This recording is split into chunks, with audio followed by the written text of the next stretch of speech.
Drive on. Drive on. So welcome to the Laura and Vinny Show. Thank you very much. We're very excited now because we've seen this man at more weddings, I'd say, than any other celebrant in Ireland. And I'm not just saying that. Over the years, we seem to bump into you so much. A lot, yeah. This is Damian Maloney, celebrant. Registered celebrant, legally binding, very important. Solemniser, all that kind of stuff. Solemniser, yeah. The word that I try to say sometimes when I get tongue-tied. I still have to watch myself what I'm saying during ceremonies. Oh yeah. It's now that I solemnize your wedding, you know.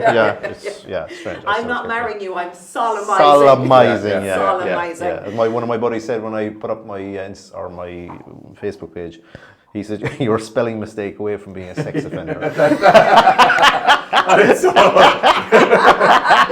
we're in. Yeah. Oh, it is big time now. Yeah. I was like, thanks. I mean, you can't get that in your head. Like, I mean, once you get that in your head, it's not coming out right. And I've practiced the pronunciation of that word so many times. You know. So it's not just me. That's fine. Because there's some days you just avoid it. You're like, absolutely, you just think of a different word. Well, I can't avoid it. I have to say it. Are you at home just saying it out loud over and over? Yeah, it's like the shower before I go. Solemniser. Yeah. So. But how many years are you at this? You're at this a while, are you? I think 7 years. I suppose, including training, maybe 8 years, 7.5, 8 years. You know. Okay. And it was a funny story how I started. So a friend of mine, Damian, was getting married, and his wife had been married before, so they were coming to West Cork to get married. Which is your my home. Woods. Yeah. And I had a joy from Friends moment. I said, maybe I can, because they couldn't find. I say this all the time and no one takes me up on it. Yeah. You can see why. Yeah. I just can't understand why. Yeah. But this was probably right when it was kind of beginning to start off, and then it's really taken off they actually in the last couldn't 5 years. Find a celebrant that could do the legal part. So I looked into it and it was going to take so long, and I said, So eventually they found a colleague of mine, Rose Murray. You probably met Rose. Rose is lovely. She's a great bit of stuff. And so Rose did the ceremony, and I was best man. So I was kind of, Spiritual Ceremonies badge, and I was like, what's this about, and blah, blah, blah. And she said to me, Spiritual Ceremonies, you sound interested, and blah, blah, blah. And I said, I kind of am. And she said, maybe you should have a look at it, like. And a few weeks later, I was in contact with her again, and then I got an email from the boss man. The boss man, the big man. Yeah, Tom in Dublin, and he said, I'm looking for male celebrants down in the southwest. So I said, I'll meet you. That's actually a good point. Was it very female saturated? It was at the time, it was. Even still would, down here, it's still pretty much, there's a few of us. That's a good point. There's not that many male celebrants. I think that's fair enough. I mean, there are a few lads who are more up in Dublin, and there are, but I suppose, the majority of the time it probably would be female. It is. So, so that's how it started, and kind of got into it, and from there, and I remember I was glad in one sense because my first couple of weddings were above in Kildare and away from people, because I was nervous enough about doing them. But I was glad I wasn't doing it in front of people I know. Yeah, it's a different ballgame, isn't it? So different. I still get nervous if I go into a room and there's people I know there. I still get nervous, It's amazing the way we completely change, isn't it? We do this every weekend. One person in the room and you just suddenly kind of just go into a different person. I hate people asking me to photograph something for them and their friends or family, because I don't know what it is. You just get this mental block of going, I'm overthinking this. And they only asking me because they know me. But speaking of people go on, tell us about Graham Norton's wedding there. I didn't do Graham's wedding. We had good Graham's wedding. I didn't do Graham's wedding. We were there the day before. I think we did a wedding the day before. And you were getting all the phone calls of, there was rumours banding about that it was on that weekend, and then you were having good crack with people that weekend. I was telling people I can't comment. You definitely know I can't comment. But I was getting phone calls from people saying, there was one, and he told this story himself on his show, or one of his interviews, that Adele was in Super Value and Bantry, but she wasn't wearing any makeup. And even members of my own family were saying, "Oh, definitely, they're all here." Like Elton John, he played in the Marquee the week before. That's right. He couldn't have been. He went straight. He was staying in Bantry for the whole week. No, he wasn't. I know from my day job that he left Cork Airport that night. I did an investigation. Well, I was working the night he came in and he left. So there you go. It was funny. But it's gas. But it's great, and I suppose that spins off to kind of your personality as well as what people and kind of when you're talking about that is, it's funny that you say we're nervous, because I always say you've kind of a gentle demeanour, you're very relaxed. Whatever madness is happening in the ceremony, you've a lovely tone like as well. You're easy to listen to during the ceremony. I suppose where that came from was when I was training. I kind of got that from celebrants, because you're trying to keep the couple at ease, and if you're uptight or you're a bit anxious about something, that'll reflect on them, I think, you know. That can feed into a room. Personalities can change the tone of a room. Big time. And I'm sometimes I can be a little bit nervous, and I'm a little bit like the duck, you know. I look calm and come across as calm, but underneath the legs are flappy under the surface a little bit, like, you know. But I really enjoy it. I enjoy it, and I love working with couples. But that's very important to me, to try and get the couple to relax, because you said it. You touched on it earlier on. You said, like, it's very important. They put so much into the day, time, effort, money. You know, and they want everything to go perfectly and swimmingly. And you know yourselves that everything doesn't go according to plan. But the whole thing is that we know that, but they don't. They don't. They don't, exactly. Like, so I say that to couples, you know, that things mightn't go. Like our own wedding, like myself and Katrina got married in 2011. Was that down the Great Southern? Yes. Yeah, I remember you telling me that. I thought you were stalking. No,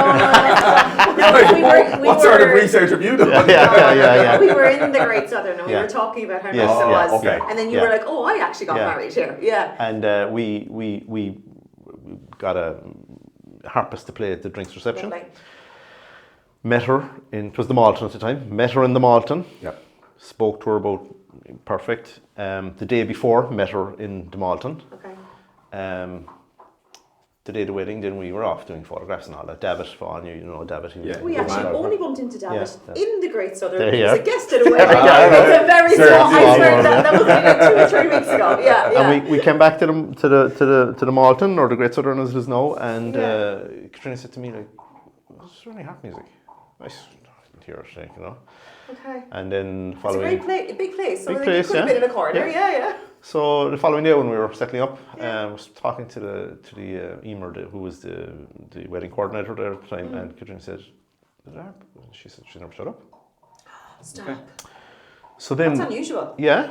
So then that afternoon, I'm in the bar with the lads, having a few beers, and I get a phone call from the harpist, very irate, that she wasn't paid.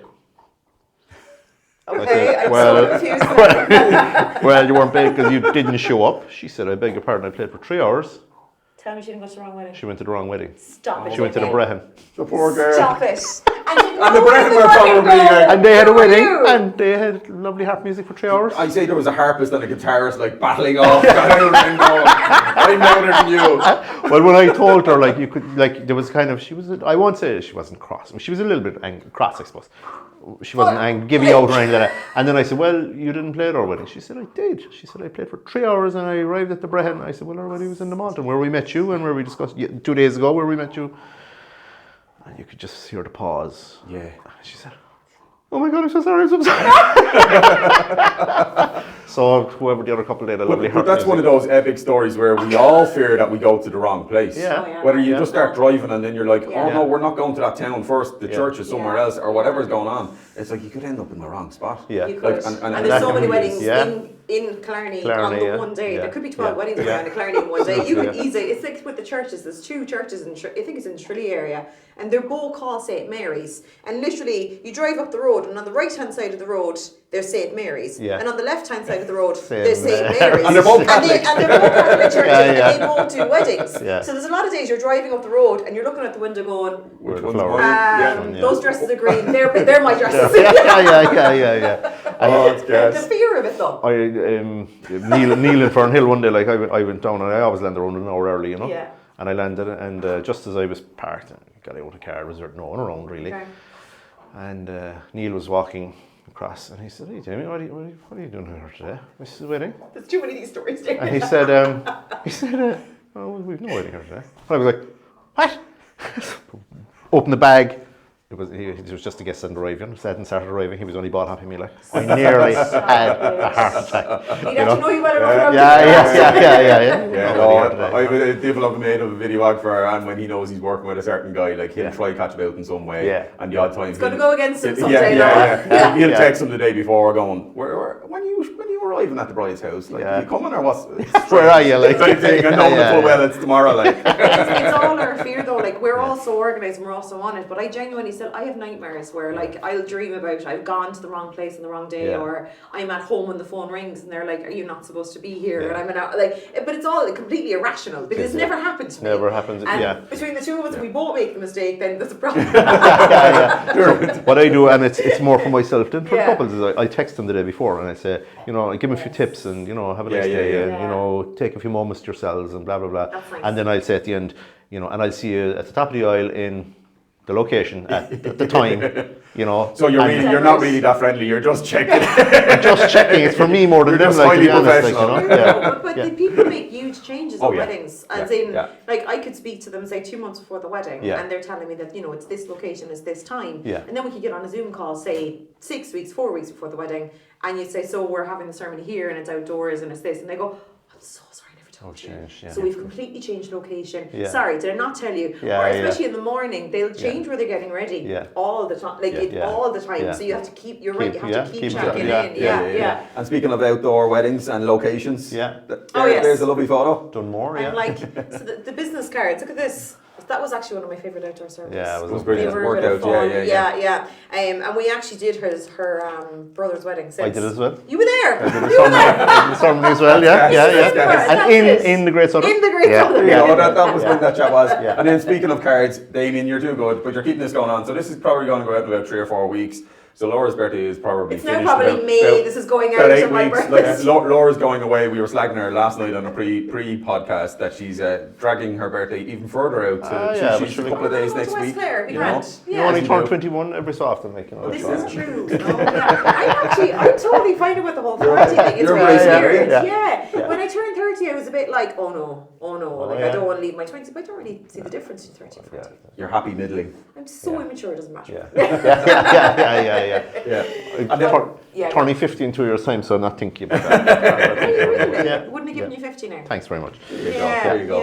And then location, so outdoor versus indoor. Is there any kind of, like, you've probably done so many situations. So in terms of like memories I have of doing ceremonies is whether you could be in a hotel on a balcony of a hotel that's kind of sheltered and kind of a bit of space, or you could be in a lawn. Or you could be like that facing out to the sea where it's kind of, you're going to get a wind, even on a nice day, you're going to get some sort of a breeze. Yeah, absolutely. Yeah. So all them different types of situations, have you advice for people like that are going outdoors for ceremonies? And I always tell couples to go with the venue. Like, so the venue will tell them that more. They'll know their microclimate. They'll say, their microclimate. I like that. They'll say you're not going to get away with it today.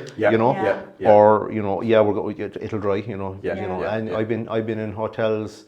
I did one in Springford Hall, and it was raining, and it was set up inside. And when the groom said she really wants it outside, right? And Marcellin was saying to them, like, it's raining, you can't have it outside, Unless you wanted it, which is unusual. It's not likely to go in your favour, And eventually it kind of dried up, and I was helping bring out chairs on the table and all this kind of tech with the hotel staff. We had it in the lawn, and it was absolutely lovely. Okay, so went our favour, So, but I think sometimes work out, but it's tricky because that can switch on you as well. Like, very it could easily switch very quickly. So I always say to couples, like, go with what advice the venue is giving you. Like, so we'll just say that place now, Dunmore, like, they have so many, they have the clubhouse up high, they have the brand out the front, and then they have the beautiful garden on the front, which is beautiful, Gorgeous, And but even too windy, you can make it might look dry. Yeah, well, you might get a wee breeze. They'll probably be able to tell you they know full well that this is going to be a whipper of a breeze and not mess with it like that thing. Big time. And sometimes, you really have to go with what the couple want. So if the couple really want to go outside, I have no problem going outside. And that's it. I think it is if they're familiar with the risks and they're kind of like, if they kind of say, listen, if I walk up the aisle and it starts to rain, it is what it is. So be it, Because I'm not going inside. And that's fine because that's your decision. But if you're a bit like, I want to go outside, but I don't want my hair to get Correct, yeah. You know, messed up or something, then you need to play safe. Like you're dead right. The venue do know, and it's not even sometimes what's happening in the moment. It's what happened last night or something. Because some places it's not a paved area. It's on grass. And it's not just you. It's all the other women that've come with their heels and the good clothing and bits and pieces. I said a couple because like when you think of it, you know, like as you said, it could change within an hour, you know, and the venue will know, like they have an idea, like so drive on with that, like, you know. But like for me, outdoor or indoor, it doesn't bother me really at all. You know what I mean? I know it bothers you sometimes for light and sun and something like that. It's kind of like I don't really mind it. I suppose if the plan is to be down on the edge of a cliff with West Cork views behind, and you know, like you're kind of thinking the photo opportunities here are going to be amazing. But at the same time, though, if the weather conditions aren't right, like if it's too windy, like there's hair blowing everywhere. For the video side of things, it's very hard with the audio and you know bits and pieces. But like again, you're just kind of happy to go. Like we have done a wedding in, like when I say rain now, Damian, I'm not talking about drizzle. I'm talking about like it was actually quite dramatic. It was up the country and she just had it like it wasn't the bride, it was the groom. He was having it outside. It did not matter, and she was kind of the type of girl that she was pretty easygoing, and she didn't really mind. Benny, the dog is eating Damian's folder. Oh my! Yeah. sorry. Yeah, good chat. Okay. Good spot. But it wasn't even the bride, it was the groom that really wanted it, and she was kind of happy to go along with him. And I'll never forget, like, so it's kind of similar down to Dunmore, where it's kind of like open up to lake and, you know, like mountain kind of background. And as she's walking down the aisle, there isn't like grey clouds, there is, you know, those black clouds, and they're rolling in behind.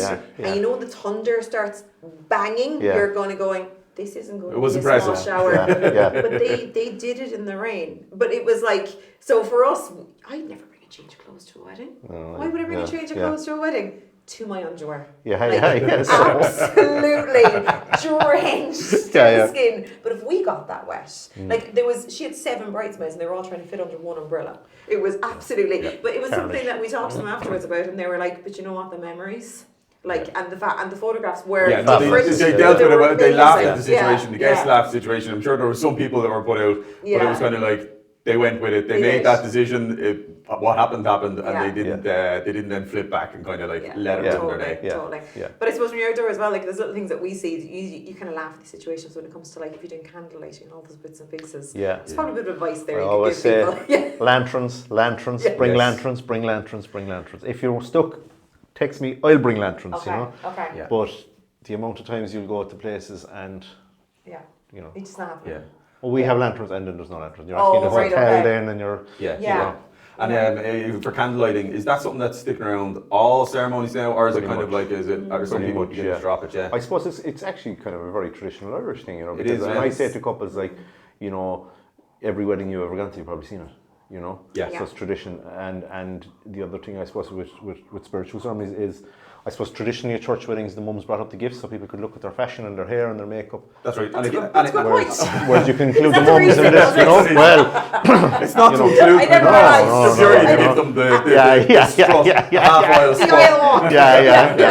But like that's the reality of it. That's the way to involve the mums in the ceremony. You know? It is because you are trying to. There's so many in the family, and say you might have put someone in your bridal party, and not everybody gets included. So you try to give somebody a reading. Sometimes the mums don't do a reading because they're very nervous.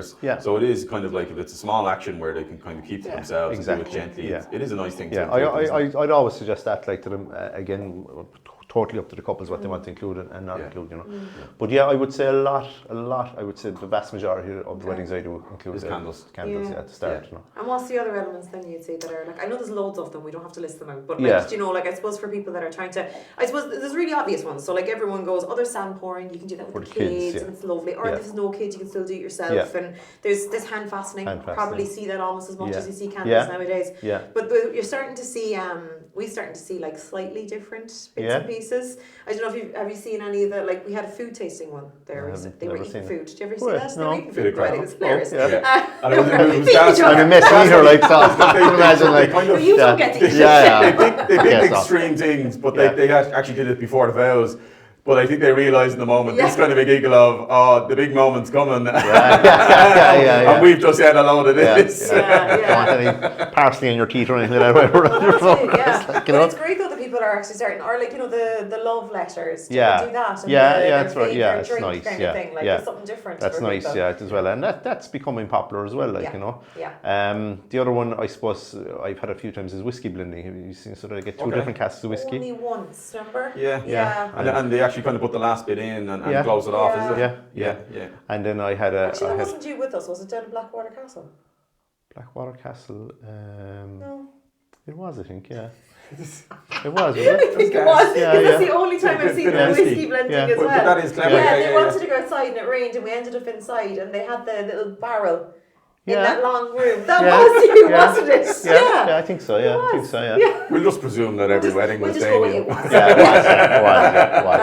And so I've done that, and the American couples love that because they can take a bottle home or they can take That's nice, home. And then they have a connection back to Ireland and they can come back and get and they can go down to the distillery in Middleton and have a tour beforehand, a day out. But they will actually, in the distillery, if you make your own blend, they'll keep that recipe on file for you. All right. And you can always come back. So it actually is a nice generational thing where people kind of explain that to me, like, and they could come back in 10 or 20 years and get another bottle. Like. So there's a nice kind of connection there. And there is kind of like, people are building kind of traditions into ceremonies.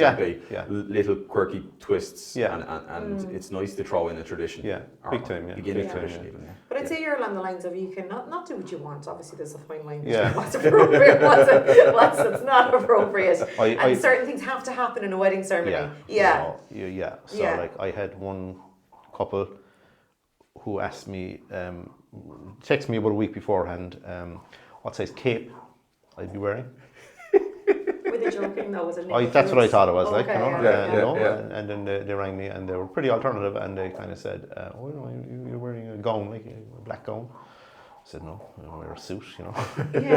Now there is a couple, there's very few of them, but there's one or two celebrants out there and they do come in full, like... Oh, but that's different. I mean, I can't remember his name off the top of my head. It's not the same as what you do, But he's a druid from the Iron Islands. You're not a druid. I'm not a druid. That's his shtick, as Mankin would say. So how did they get to this? Did they just assume that this is what happens, or did they? I thought it was part of their maybe. This is what they wanted. Okay, So I just said I wasn't very comfortable with that. Check in first, you know. So and they were fine. They were fine with it, you know. But it would be weird if they were like, no, wear it.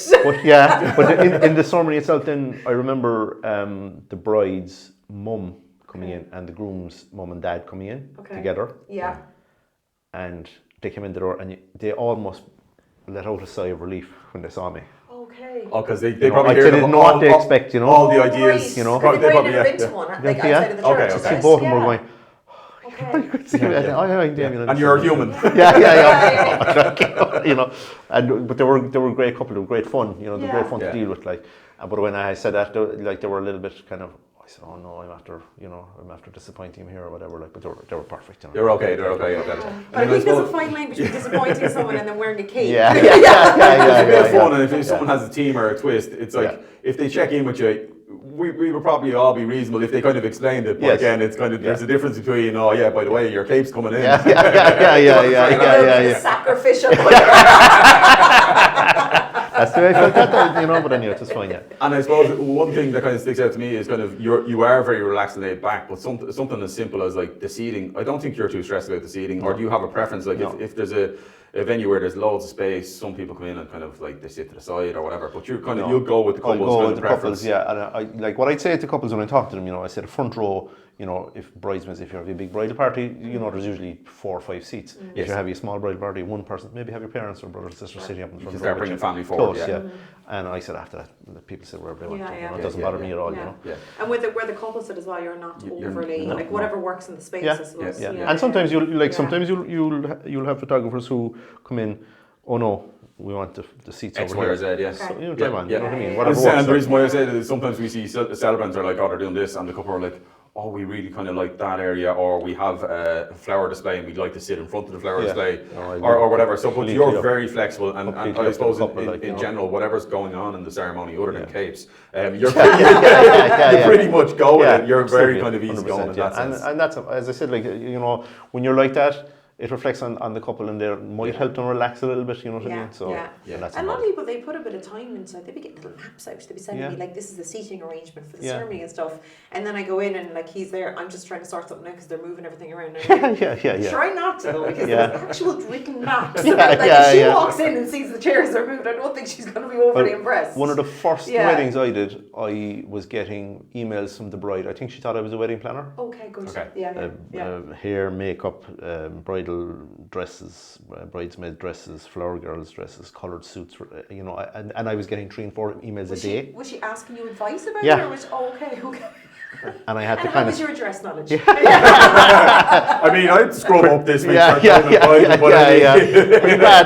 kind of have to say to her after about 4 or 5 days, like, I'm not a wedding planner. I don't know anything about wedding dresses. I don't know anything about bridesmaids. Certainly wise asked me, but you know, and she rang me then, and when the phone rang, I was going, oh no, she's going to be cross with me, like, but she wasn't. She was like, I'm so stressed out, and I said, look, there's no panic. But she saw you as a just friendly looking person. on someone, and you are approachable. So if someone had a pre-conversation with you, they're probably like, oh, check in. So I said, look, and I say that to go, you know, if you want any advice, I give it to you. You know what I mean? But she took it literally, like 3 or 4 emails a day. You went within that, you know, the 30-40 minute section of the day where you walk up the aisle. Exactly. I know. But one thing I must say though, and I have to give you credit, is you're great with kids. Yeah, I think that's important. Like, and it's not, but it's not a given. Like some people, like, you know, they're very tolerant of children, and you know, kids are kids. Kids can do anything on a wedding day, and I think like they're even more kind of like probably going to do something they shouldn't on a wedding day because they've been told about this day for the last 2 years of their little lives, which is probably like 50% of the time they've been on the planet. And then they're told it's happening today, and then they're told they have to wait for hours. And then they're outside a door and they're like, you know, go in there and this is the wedding kind of thing. And they go in and they're like, rabbits in the headlights, like, you know. It is. And I suppose, like, think of it yourself. If you're walking up the aisle, these are smallies, like, so, and they're the people that have to walk up the aisle first in front of everyone, like, and they're, you know what I mean? So, I'd always give the groom, the daddy, a tip, like, you know, wave at them, draw your attention to you, like, so that they'll walk towards you. Well, I always say that to the groom. I say, like when there's normally a bit of a discussion, which way am I looking, whatever, and I say, well, your kids are walking up today, and they're like, well, don't miss your kids walking up. Don't look at your children. At least watch the kids come up, and then when it goes to bridal party, you can then decide if you need to look away to compose yourself, you can, but like, don't miss the kids, because it's great. Like, I did a wedding with a couple who had a little autistic girl. She was an absolute ball of energy, but she was a beautiful kid, you know. And they were really, really worried about her, you know, because they didn't know what she was. And I said, you know, let her do whatever she want to do, like, you know. And we did the ceremony, and she was running around, and she was kind of singing, but she was just a little sweetheart, you know. Adding to it, though. It was fabulous. Because it's their child as well. And someone, I can't remember who the photographer was, but like they took a photograph. I'm singing, and she's up, and she's standing by the mic stand, and she's looking up. I love it. That's brilliant. She wanted to be involved, and so I put on the microphone, and she just said hello or something, that ran off, like, you know.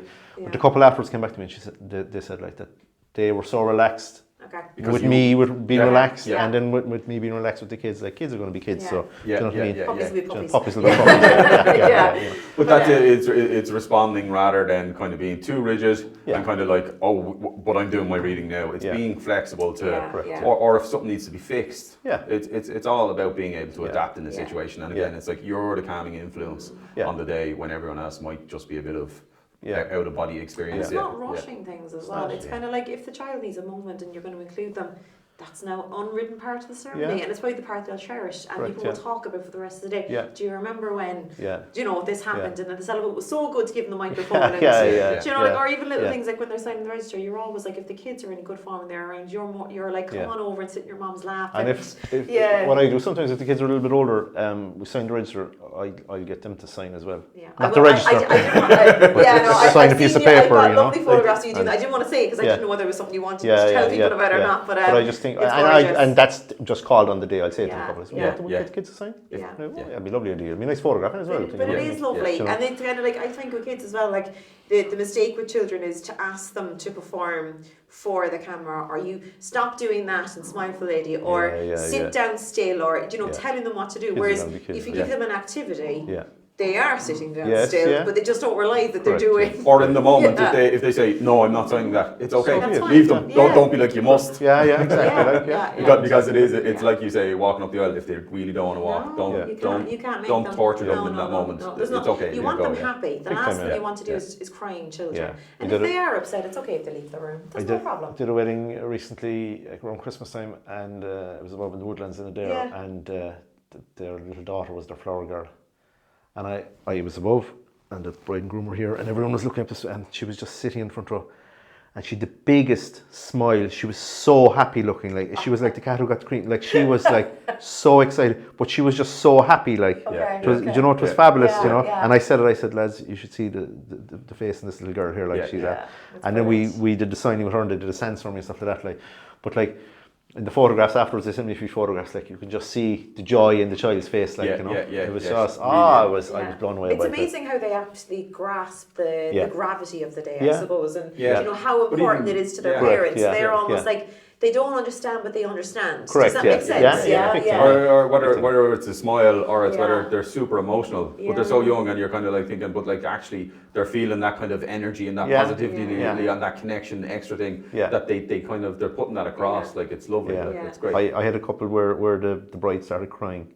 Okay. You know, being emotional, and the little one just said, Mom, it's okay, you're only marrying Dad. I just broke the moment, like, but added to it as well, if you know what I mean. Like, you're only marrying Dad. That's lovely. That's tomorrow it could just be the tree. What's going on, like, you know? That's brilliant. It just heard this little voice, like, I thought was amazing, like, you know. And you were great with kids, but you were also great with animals, because our puppies all over you. You got dogs at home yourself, kind of thing. Yeah, we have dogs at home. Do you have you ever had a wedding where they've included dogs in the ceremony? Yeah. How did that go? So, a trick, have a treat. Yeah, okay. Take in your pocket for the dog when it comes up, you know, if it's a bit. There you Look go. at you with your pocket full of treats. Just don't mix up the child's treats with the dog's treats. Yeah, big time, yeah. I did one in, again, actually that wedding I spoke about, the indoor-outdoor one, and they had a beautiful dog, and they wanted to include the dog somewhere. Okay. But they only told me that. Literally, you know, we'd love to include a dog somewhere. So the dog came up and, you know, came up with one of the bridesmaids on the lead. So when the signing was done, the dog was just sitting there. So I went over with my folder. Yeah. And I just put my hand down, and the dog put his paw up in the I said like, oh my God, the dog whisperer. But you can't write that. That's great. Sometimes you spot something and it just goes with you, doesn't it? I didn't know what the dog was going to do, like, you know, sniff it or grab it or whatever, like, you know. But he just put his paw up in it, and, you know, perfect. Approved. Brilliant. You know. And then speaking of paper, so it's probably something we should give people a bit of advice. What's the latest crack on the kind of the green folder? Get your hands on it, get your eyes on it, type thing. But what's the latest crack in terms of kind of like when people should go in and have their kind of meeting and everything like that? As soon as you can. That's the most important thing. It is very busy, and some offices are more busy than others. So, but you don't have to go to the office in your local area. Okay. So you can go to. Okay, so if you're under pressure and they don't have a slot for you, it might be worth checking in with other offices. You know, areas. So like we are based in Cork City, and the Cork City office is nuts. Yeah. You know, try Skibbereen or try Killarney or try Mallow. True. You know what I mean? There's other offices. It's kind of like a driving test. Yeah. Or the NCT. Or the other thing is, like, if you're not getting any answers from your emails or your phones, just pop in if you're passing. Yeah, it's worth a chance. It is, like, it is, you know. Like, I know they're under a lot of pressure as well, the staff. Oh no, it's huge volume, and they are super helpful, but like you said, like sometimes they just can't get through the volume. Correct. The volume of weddings at the moment is just it just seems to every year it just seems to be getting like it's tipping into extremely busy kind of thing to the point where there's so many suppliers, but we're all busy kind of thing, which means that there is so many weddings going on. 100%. And I suppose for yourself then, like booking wise, I suppose that, like, obviously, you know, you want to get your green folder in place so you got the legal side of things. But like that happens kind of with, like, is it the 3 months beforehand? Yeah, so what happens a lot of the time is the date is booked at the hotel, and then they'll book the suppliers, and then, you know, it's nearly an afterthought, we need to go to the HSE. Or people will say to me, but you'll do that for us, won't you? Oh really? You know, okay. sometimes so people understand the couple have to declare their interest to get married with the HSE at least 3 months before the wedding, and then they have to go in and have a meeting as well, in person, and just show I'm Joe Blogs, here I am, here's my paperwork, fill out, there's a bit of questionnaire and stuff, and then the paperwork is then sent, they kind of leave that meeting and the paperwork is sent out to them as far as I remember. It can be, or it can be given to them on the day. Okay, they might have it ready to go. And then the HSE will send me a letter saying, you know, Lauren, Benny were in today, good to go, they have the green folder. Good stuff. Okay, great. That's good. So we always say to people is have a green folder plan. So when you're travelling to a hotel or if you're travelling down country to go to a venue or something like that, have a plan on who's looking after it, who's responsible, and in the morning off, get your eyes on it as well. And my little text message, where I'm checking the venue and the time of the wedding myself. I have that in as a you know, don't forget the green folder, guys. You know, and it has happened. You have it's so easy to forget. And one of the big times, the reason why I check in early is because someone had to go on a drive to go collect it, like from a different location type thing. Yeah.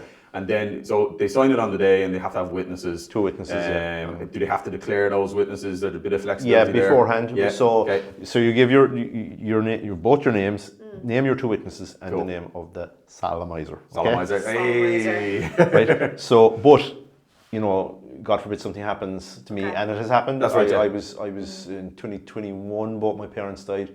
My father died suddenly the day before I was to a wedding. So there's a second page on the MRF form where you can change the solemniser, the venue, or either of the 2 witnesses. So a bit of adjustment there. Yeah. So you can't change one of the couple though. No, you can't change one of the couple. No, you definitely can't change that. That's the only thing that's. It would be a nice curveball there. Yeah. And I think a lot of people like when we're chatting to them, I always ask them, do you know, and are you signing the register on the day? Because some weddings, it's not legally binding ceremony. They've done it beforehand. So you just double check that there is a signing. And then I always say, and who are your witnesses? So I have an idea of who's coming up for a photograph, so that because some people say to it, it's the usual, it's the maid of honour and the best man. Which is what you see a lot, but it doesn't have to be. And I don't think everyone's aware of that. We've had the mum sign, the dad sign. So if is anyone over 18 really? Anyone over 18, But if people are if mum is even too nervous to go up and light a candle, they could always just sign a paper because they might feel like I'll feel better then, I'll have a bit of relief. The moment's happened, and sure I don't mind signing something. And that's a great way to include a parent or even a sibling if they're not included in the bridal party or don't have an official role. And then afterwards with the paperwork. He loves paperwork. I think we had a funny story recently where they actually brought it home to Australia with them. She was so funny because it was on the wedding day. The bride herself, she was very, very funny girl, very she was like, but she kept apologising to me all day. She's like, "Oh, I swear, I actually feel like I'm not in my own body today, and I can't make decisions, and I can't seem to do things right." She said, "No matter how hard I try, I feel like my brain is in that room and my body's in this." She was having a real kind of I can't get on top of the emotion of this because they'd come all the way home from Australia and they were having a big wedding, and it was so funny. They had a church wedding, and at the end of the church wedding, it was unusual. The priest kind of he kind of announced them as husband and wife, and everyone applauded, but they hadn't done any of the paperwork yet. So she just in this moment was like, "Yay, I'm married." The priest had turned to walk away to get the red. She started walking out of the church, and I had to run down the aisle after her and bring her back up and be like, "You have to decide the paperwork." Music she just turned on her head and was like, in the moment. It was the funniest moment. But then she messaged me after. She's like, "Laurie, she's like, I actually think this wedding has destroyed my brain." She's like, "You'll never believe what we did. We brought the green folder back to Oz, and then they had to and she's like, we made it by 24 hours getting it back because at the time Australia Post. So you hand it back to the couple, and normally it's a family member who kind of is responsible. Kind of you hand it to them and kind of go, you look after that, make sure it gets to the hotel type thing. And then they actually. So I don't get the green folder. The green folder is with them. But when you've done the signing in the ceremony. So you've got it. One thing is you make sure it gets to somebody responsible at that point, isn't it? In the ceremony. But after the ceremony, they have to send it back in. Within a month. Okay, so 1 month. So I do a follow-up text a couple of days later, and I say, don't forget, fair play, drop that in, and I have one time, and it was recently enough. It happened to me actually. Came home from the wedding.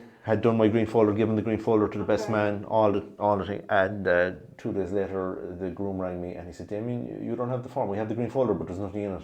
Shame. Oh no! So I had literally, so I use a folder to sign, the brown folder. I put the paper into that because I think it's nicer for photographs. Inside my folder. But at least it was there. That's randomly going to happen. But at least he checked in. So then I said to him, I said, "No problem." I said, "I have it. I'll post it to you straight away." Or I said, "Look, if you need to be, I'll drive up to you and reach you. There's no panic." And he said, "We're actually heading off on our honeymoon tomorrow morning, and we're gone for 6 weeks." Right. So I said, "I'll tell you what I'll do." I said, "I'll be in Cork tomorrow. I'll drop it into head laser. I'll get your cert for you. And stood there and did a selfie with Bernadette. Prove that you did it. Yeah. Literally got your cert, sent it to them, and then sent the cert. Do you think he knew he was going on honeymoon, so he slipped it into your folder? It could have been that, but I take full responsibility for that. But it's just one of those things that can happen, But there's so much emotions in the day, and especially at the end of the ceremony, like everyone's like, it's almost like, the way everyone walks into the ceremony, they're very, very kind of like, this is happening, like the elbows are almost up to the ears, like this is happening. And by the end of the ceremony, it's like you can almost hear the exhale. It's like, oh my God, that's done. Big time, And I don't know, it's kind of like the nervous part of a ceremony can be extreme. And things that you'd see sometimes, like, someone signing, and they'll go, what am I? What do I sign my married name? What name is it? Yeah. What name? Yeah, it's true. Sign your name, whatever it is. Like, yeah. On the power of your words. Yeah. Their name changes. But a little thing I use, and I put a little post-its next to their signature with their name on it. Okay. Yeah. You're on this. And you still have to kind of sometimes point out that line there, like where your name is. That's where you need to sign. Sometimes happens. But it is amazing in those moments where you just kind of feel like I'm actually able to do nothing. I don't know my own name. What's happening? Even these days, sometimes I forget how to use a pen. We use computers so much. Like it really is. The handwriting is shocking now. At the stage, get worse and worse. But we're speaking of like the big moment there. So like so many people do it different ways. The big moment, the big kiss. Do you have a preferred way as to when you like it or how it works in ceremony? I do the legal part, ask them the 2 questions. Answer as I do, hopefully. Then do the declaration, the second question, exchange of rings and vows. Once the vows are done, I usually step out of the way because you don't want my big fat head in all the wedding photographs, Exactly. So I literally go to the left or go to the right. And you work with the photographers in relation to what they want, And then you announce them from there so that there's nothing, as I say, my big fat head isn't in their way for the wedding kiss or anything, what I mean? Like, not that's going to be in between them or anything like that, but sometimes I think... you'd be surprised what goes on. But the other thing about it, like, it's not about me, it's their day, what I mean? So get out of the way. And I think it's nice to do it then because it's the build. You're confirming it, and then it's like, let them loose. Let them smile, embrace, cheer, let everybody, energy's built. So it is nice that it happens in that moment because there are so many different ways and people have different reasons as to why they do different things. And that's okay, but I do like that moment where it's kind of, that is the central focal point. Everybody knows it. No matter where your ceremony is, under whatever circumstances, that is the certain point, and you've just said it. And then it's nice to let that kind of... and it lets them embrace as well. Like, it's kind of just like getting close and, like you're and with your partner. You've seen it, I'm sure. You couples, and the groom might give her a peck on the cheek. Oh, you got to be so quick with that pressing button. I'll always be saying, go on, go for it. There's no one judging. Yeah, exactly. There's some days it's so quick, I'm like, please tell me that photo wasn't like either just here, it didn't get there, because it can be so quick. It can be, of course. And sometimes asking for it again in those moments, like that's just experience. Like you're kind of going, Jesus, that was quick. I hope. Forgot it. But when it comes to so obviously that's the green folder, very important. Ben loves the green folder conversation. But when it comes to booking yourself, how far out are people booking celebrants? Is it with the venue almost? No, I suppose depends. Like I'm lucky with Spiritual Ceremonies because they do a lot of advertising online and on the different socials and stuff like that. So yes, I do get a lot of bookings through the venues. But all my bookings go through Spiritual Ceremonies. So if they come to me, I just send them the link for Spiritual Ceremonies, and that's the way that's done. Perfect. But I suppose the flip side of that is there's fierce security in that because if, for example, I can't do the ceremony, I know I have backup, and I have a couple of examples of it in personally, like there where I couldn't do. Well, sometimes life just throws something at you. There's nothing you can do about it. Yeah. And a big eye opener for me was when I was training. I had a tip in my car going to a ceremony, and I was kind of like, I'm going to be here for 2 hours. You know what I mean? Here already. But I was able to ring the celebrant and say, look, I'm after having a tip. Sorry, I can't go. But that was an eye opener for me. Another thing that happened to me one time, I stopped for a coffee. Okay. So I always had a spare white shirt in the car. I spilled coffee on my shirt, and I didn't realise until I started feeling very warm down here. Thought I was getting a heart attack or something. I looked down and my white shirt was destroyed with coffee. Laura has sauce problems, with the breakfast rolls. If you have no time to eat in the morning and you're trying to eat in the car on the way because you've been up since 6 a.m. trying to do a sample gather for someone from yesterday, you're trying to get to today's wedding, and eating in the car is not drinking in the car is never a good idea. Never a good idea. And again, there's so many different ceremonies and different kind of situations. I don't think you're a big love story lad, are you? Like in terms of, are you? I mean, or does it go? I suppose stepping back in, what's a love story? But even going further back, so to the script, when you're talking to people and you're like what they want, what they don't want, and kind of getting a feel for that, or how long or how short or how epic they want the whole ceremony type thing. So I put it back in the couple. Yeah. So I'll always tell them that we should have an introduction story. Okay. How long they're together, how they met. Okay. What they see in each other. Yeah. Some couples will keep it. Some couples just want humour. humour. Yeah. Do you know what I mean? Some couples will make it very funny. Some couples. It's you know, it's all about you're love. Giving them a bit of license there as to kind of to put themselves across to their guests. Yeah, and I'll say to them, you know, so I share a document on Google Docs with them, so they'll know what I'm saying. 99.9%. Sometimes there's a comment here or there, you know, there's a bit of flexibility, and you're not going to be saying anything that they're not comfortable with or anything that's inappropriate. If they want to pull something, you get a chance to flag it. Everyone's different. Like some couples they're very affectionate and they don't mind, you know, sharing that affection. And that's fabulous too, like, it's you know, lovely. And they don't mind what they're saying and they don't get embarrassed. And then other people are very much like, you know, like affection in front of people, or even just talking about like, you know, a physical relationship or anything like that, it would be their worst nightmare. Thinking that half the gas humour in the back, laughing at me. That is how some people would like see it. And then, but it's right though, because you kind of have to get, like, you don't want that added nervous of, I wonder what Damian's going to say about us. What's he going to say about us? So what I say to the couple, I say, look, you send me a couple of paragraphs. I always say to them, I don't want a Mills and Booms novel, and I don't want your memoirs. So somewhere in between, you know. So, and that's probably what's coming across to me is like you have a nice delivery, but at the same time, I never feel like you've gone on too long. That there's a nice balance. Yeah. So the couple are in control of that. So if they give me three paragraphs, we'll say, I'll chop and change it to what I think I can deliver better, or maybe not. And send it back to the couple and say, look, I've changed that small, and I'm not changing any of the details about where they met or anything. It could be the rhythm of how you deliver something as well. Correct. And it's just funny, like a lot of couples, when I started out, like met online, they didn't want it known that they met online. And it's so funny, it's become a total open thing.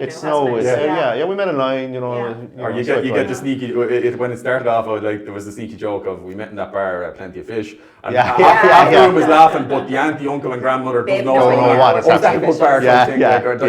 But now it's very much kind of like the Tinder swipe is the joke, and it's okay. It is, you know, because it's the same way of saying we met in X, Y, or Z pub down the road. Correct, correct. You know, it's just things have changed, though. Exactly, and leave it with the couple what they want to do. You know what I mean? What they want to say. You know, so sometimes they will kind of tell you a little white lie. You know, and it's a couple that were living out in a far distant country, and in the country they were living. Yes, of course, Against the rules, was it? It was against the rules, so they had to get married out there. Okay. But when they came home, families did anyone know they were married? No. Well. So the biggest thing was the signing of the paper wasn't necessarily legit. So we can sign. It's a mock signing. You're not telling any lies. These people today are celebrating their wedding. Okay. Yeah. But it's not a legally binding just marriage. Not posting it into the state. Correct. You know, and people will sign, and sometimes, you know, if people aren't getting legally married, you can't use husband, wife, marriage, wedding phrases. You can't legally. You can't, like. Oh, really? So you have to say like things like life partner. You know, you're giving a commitment for life together and that kind of stuff, you know. That's nice. So there's a bit of flexibility where, again, you're being flexible enough to help people out, because they're basically like, we'd like to do this for our family, and give everybody the occasion. And grand, we did X, Y, or Z. Correct. But we don't want to take away from that. Our kind of ruin the buzz. Because we had the famous Vegas story whereby it was great crack, where the lads just went off. Himself was fighting an illness. He did great, and then they were kind of as a celebration. Do you know what? In the good news, Joe, we're in Vegas. Come on, we'll wait for the crack, and they did it in their own way. And then it was part of the reveal. When we were chatting to them beforehand, we met up with them, and they were like, she was so funny. She was like, so we actually did get married in Vegas. Now, so Laura, so far we know, and the two of you know. No one else knows. And I was like, okay. And I was like, but how are you going to tell them? She's like, I'm thinking a slideshow with the pictures on the wall. I'm like, great idea, but maybe tell your mums. Because that could go. It's just because I want you to photograph the reactions. And I'm like, but what if the reactions go the wrong way? Exactly. Do I keep photographing? What do I do? Really But people really do their own thing, and in fairness to them, it's great. And vow renewals, do you ever get any vow renewal? I haven't done any vow renewals. A lot of people have suggested it, you know what I mean? Like, they'd say, if we're getting a vow renewal date, you know. But just funny, myself and Katrina were on a cruise a couple of years ago, and I was talking to one of the officers, and somebody got married on board, and I was just saying, I'm a wedding celebrant, and blah, blah, blah. And he was saying, we do it a lot. He said, and vow renewals, we do loads of vow renewals on and he said, 25th wedding anniversary, 50th wedding anniversary. He says, sometimes, second wedding anniversary, 50th, you're wondering what went on there, The poor captain must be driven demented, isn't it? Traditionally, it's the captain comes down and kind of won't do it for you. But I think some people, like, they live for their wedding day to the point of they're almost planning the vow renewal before the wedding day is over because the thought of not planning a wedding is just like, and then some people are like, let this end. As in, I just want this day to come, I'm going to enjoy it, but the planning side of things, it's not for me. A couple ahead, and the groom said, just before we did the end, he said to the bride, what are we going to talk about tomorrow? It's true though. It consumes you. We're going to talk about tomorrow. No, it's all over. No, big time. And then last thing, that's kind of it's a big thing in the ceremonies will be music. Is there kind of things that or advice you could give people, whether people can go too heavy on the music or they don't need music, or you're probably seeing so many different situations. It's completely up to the couple. And if the couple want music throughout, let them have it. You know what I mean? There's no panic. I will say to them like that. There's a lot of spoken words, so like. You don't have vocals when I'm supposed to be talking, you know what I mean? Well, I've never seen that happen. Like someone singing vocals while you're talking. Yeah, that's happened, that's happened. And maybe it's miscommunication. So I'll always talk to musicians before the sermon and say, this. And then one particular sermon, it was the second part of the Unity Candle. Oh, right. And I just said, we get up now, and next thing she started singing. So I just didn't say anything. I kind of said again, you dealt with the situation, but a gentle instrumental can work excellently. It really can. Like again, it's a good balance between the level of the music and yourself speaking. It can be nice. Or even if people are looking out for ideas, you wouldn't think of it. But if someone's reading a poem and a gentle instrumental, sometimes it's extra magic. Big time. It's lovely. And with kids, that can, I suppose, it can go both ways. The kid can kind of freeze a little bit as well because they think they're supposed to sing. But sometimes it can put the kid at ease. Because they have a little numbs a part of the brain, and then they can concentrate on because they're so much into I'm going to read this. Exactly. Like so that's another. But like I'd work away with the musicians and let them. And if the couple want music throughout, no problem at all. That's really good. So it's great that you're so flexible in a way that however long you want it to be, that's how long we're having. If you want loads of music, lovely. And I will say, do your own vows. I will say, exactly. And I say to couples at the start, like if you want loads of music, just if they want standalone songs, I'd say to couples like. Standalone song is going to be 3 minutes, so it's going to be 3 minutes onto your summary. So if you want 3 of them, that's nearly 10 minutes. And if you're okay with that, then drive on. But if you just want the hint of the song, 60, 90 seconds, probably loads. But if someone told you this is going to be 20 minutes, and then you add in 3 songs, and then you add in other elements, and then you do your own vows, and you've got kids, and there's a couple of dogs coming in. It's not happening. For the day, I remember one of the first weddings I did in Cork. It was a Brazilian girl. And I sent her the draft and she said, look, can you send me all the aspects in the draft so I can look and see which one I like? And then she texted me and she said, I love all of them. Okay. Do you want to do all of them? Like all the sand pouring, the hand tying, all of it? So I said to her, like if you want to do all of it, like people are going to be thinking, we're going to be pulling a rabbit out of a hat next. My West Cork, but she didn't get it. Like, so she said, "What is this rabbit out of a hat?" Let's go with that. So I ring her. I'm saying, sorry, I was joking. It didn't come back right next. Well, if someone is, you've brought a rabbit. Yeah. So. And going back to the West Cork country of Graham Norton country, you're very good in we've talked offline and kind of like you give back to the community and you're involved in charity, bit of charity work. One big one is the hospice, which is Graham is great help for that, isn't he? Massive. So I suppose Bantry Hospice started, I suppose about 15 or 16 years ago now. A good friend of mine, Connor, great guy, passed away, and he was younger than me, a couple of years younger than me. And the day of his funeral, we were inside in the West Lodge Hotel in Bantry. Dennis Cotter, he was a GP in Bantry. He was a great guy to kind of point energies in certain directions and very good. Leave it off, you know. He was a guy to plant a seed and then you look after it, you know. But Dr. Cotter and he came in and he saw there was a few of us inside in the bar and we were kind of moping, and he just came over and he clicked his fingers and he said, Moloney sponsored walk, Karen Toole, such a date. You are going to get on it, is what he said, actually. A lot of people like that though, aren't they? They come in like a whirlwind. Yeah. And the next thing the room is sorting stuff. Absolutely. So we got to talking about that and we picked a date, Karen Toole, and there was going to be a walk between Doris and Bantry. So we had about Connor's friends from Dublin, his college mates, his colleagues, his family, they all got on board. And then the weather forecast for the weekend was absolutely shocking. So the Kerry, we would be in touch with the Kerry Mountain Rescue Unit because there was about 50 of us supposed to go up Karen Toole. So what's appropriate, And they said, because it's dangerous when weather was bad up there, So a lot of texting and calls we made, and so everybody went to Doris and they did the Doris to Bantry walk, even though the weather was absolutely shocking. So we started off with a name of raising 10 grand. Right. We realised pretty quickly that we were going to exceed that, so we said we'll go for 20 grand, and then we realised 20 grand we were going to pass it. We said 30 grand. We passed 30 grand, and then it started slowing down for one event, you know. Amazing. So a local business lady, Mrs. Wagner in Roix Pharmaceuticals in Bantry, she got on board and her staff got on board, and I remember the night we were presenting the money to Mary Mount, you know, as Connor's family's wish, and his mum was a nurse. She was a retired nurse, and they nursed him at home. And on the day of the walk, she happened to mention, herself and her husband Pat happened to say, you know, we were lucky we were able to keep Connor at home in Bantry. Like Mary Mount is 60 miles away. They had the ability to look after him and give him, most families wouldn't have that. Correct. My best friend is a hospice nurse in Mary Mount. It's amazing place, but they're amazing angels, people. They really are. So that night we presented the cheque. We had 36,000 to give Mary Mount.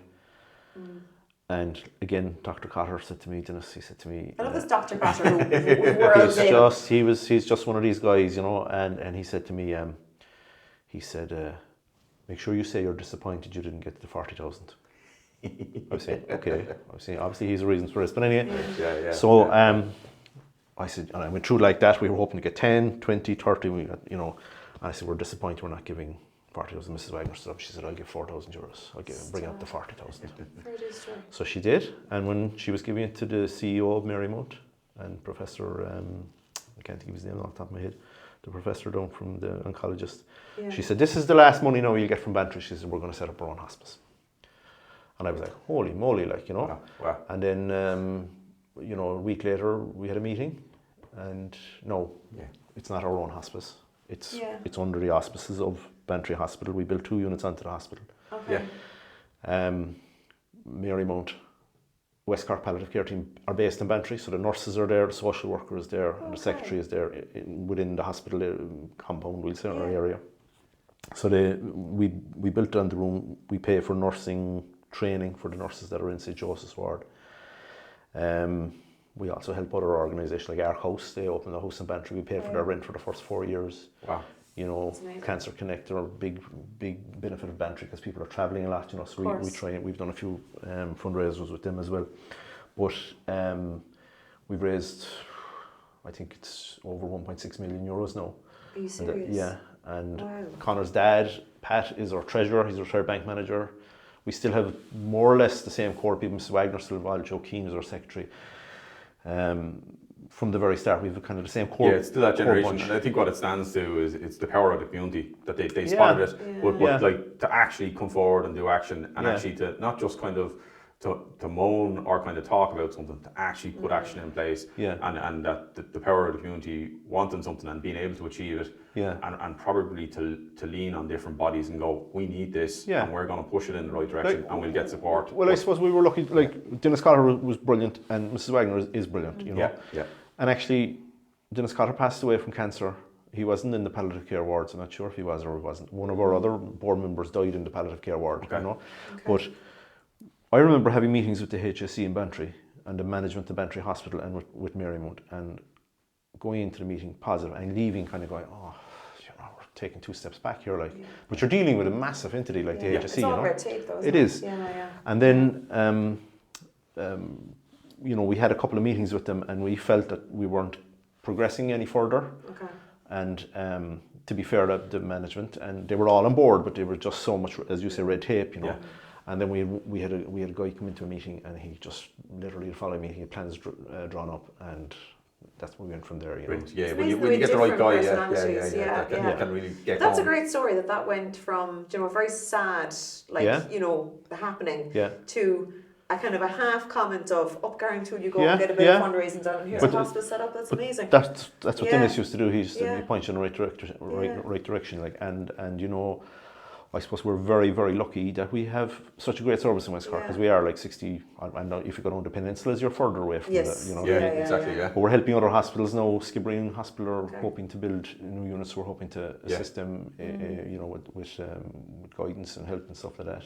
Damian. So it's busy, It's not, but that's where Graham came into it, because when we had the official opening, Graham has a holiday home in Akista, and he did the official opening. He's happy to devote his time and his name, and it's great to get a bit of extra pizzazz into kind of a little bit more attention. Yeah, like, it's nice. Yeah, Connor studied marketing in college, you know, and he was a gas man, but like he's opening for the opening of hospice. We're thinking like, and we asked Graham to do it, and to be fair, he said he would. He'd give his time, and suddenly RTE, TV3, they were all there. I was just thinking the marketing man is after starting this for us, like, you know.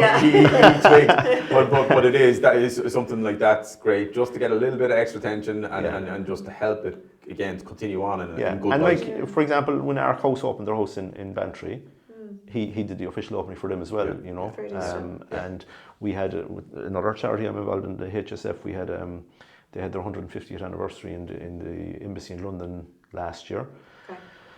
And they wanted a star to come forward, but so they asked us would we make an approach to Graham to see would he make himself available.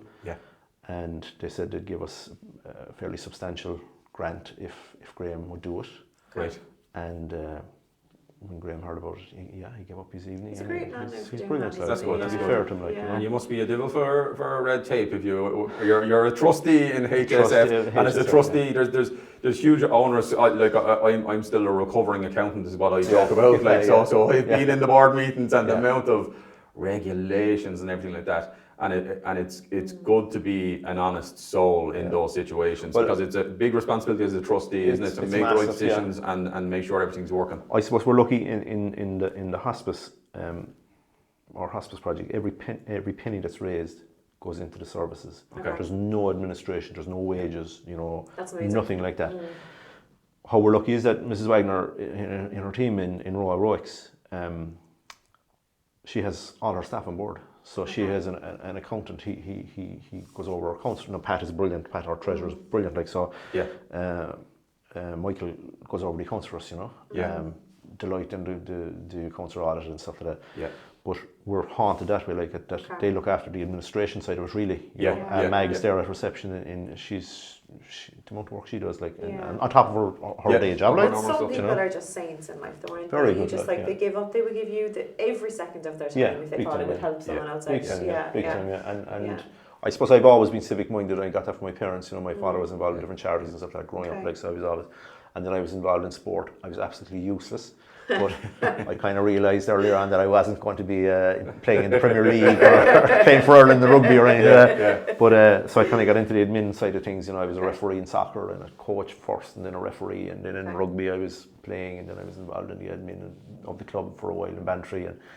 And I love rugby as well, so I got a lot of rugby matches and stuff like that. But that's something that, you know, I've always been civic minded, and I've always kind of wanted to give something back. I don't know why. When I'm trying to sort of psychologist, like, what's missing in his life, you know.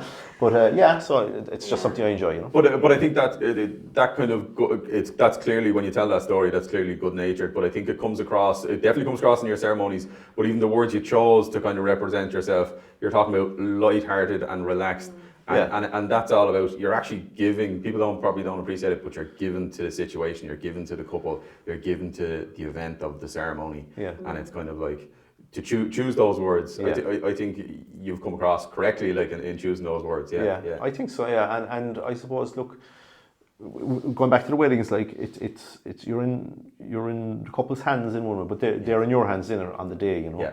Yeah. So like I'll always try and make it as light-hearted and as relaxed as possible. Yeah.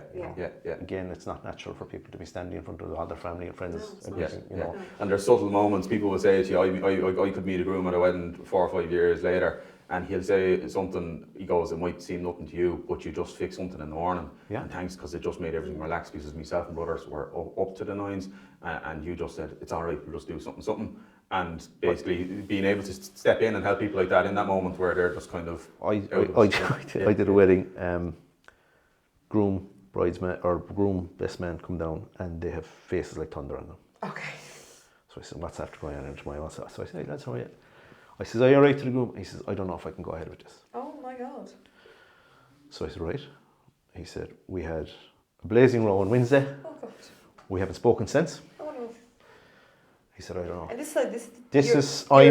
you're there ready to do the ceremony. Suited and booted. What on you? Standing atop you. His father is talking to him, just chatting to him, trying to calm him down. I suppose we're trying to... How did they not speak? So I said to him, he kept saying to me, like, I don't know if I can do it. So I said to him, look, I said, nobody can make this decision for you. Yeah. And I said, if you're going to make a decision, now is the time to make it. Yeah. Because in a half an hour's time, you'll have the marriage license signed. I said, I can understand you're trying to save face, you're trying to save embarrassment. I said, I'm not going to make the decision for you. Your father's not going to make the decision for you. You have to make the decision. So I said, okay. So the father was talking to him. Next thing, the coordinator says, the bride is here. I go down to the bride. She has a face in her like thunder. Oh my gosh. And she basically says the same thing to me. I'm not sure about this. Yeah. So I literally had the same conversation with the bride as I had with the groom 5 minutes earlier. I didn't say it. And this is guests in seats at this point. There. Grooms in seats, place 4. I didn't tell her that I had the same conversation with the groom, and I obviously didn't say to the groom, you know. And I said, think if you had, that would have made it worse, because they'd be like, well, they're thinking the same. Yeah. So I said basically the same thing. You have to make up your mind. You know, now is the time to make it. I said, look, blah blah blah. So they went ahead, and the first few minutes of the ceremony were, you could feel the atmosphere, like, you know. So, you know, had a few light-hearted moments and stuff like that. Didn't say anything about the conversation, and eventually they kind of relaxed a little bit. And I don't know, did he reach over and grab her hand as they were sitting down when I was talking about holding hands or something like that, or she something? But anyway, they did. Fast forward 3 years later, I'm sitting at my day job above in the airport, passport control. Right. And they come through with 2 kids. Sweet Jesus. And he said, we saw their faces afraid to look, really. do you know when you meet people out of context sometimes? I know him from somewhere, you know, and he's smiling at me and she's smiling, and I'm saying, oh yeah, wedding couple, definitely wedding couple, you know, myself. And then it clicked with me who they were. And he said, still going strong, he said. And I said, fair play. You know? Isn't that amazing, though, the way, like, in that moment, their lives could have changed, like, the completely different paths. But having someone there, like you, like, having that relaxed kind of personality to it, and, like, helping, but not getting overly involved. There's a fine line in that. Like, you can't be like, you can't go over and convince, oh, no, everyone's here, you should go ahead, or, oh, if you're doubting, you shouldn't. You have to put it on the couple, like, you know, you have to, like, and... You know, I've had couples where I thought they were the solidest, you know, and then you hear a couple of months down the line that, you know, something's happened, you know. And it's just, you never know in life.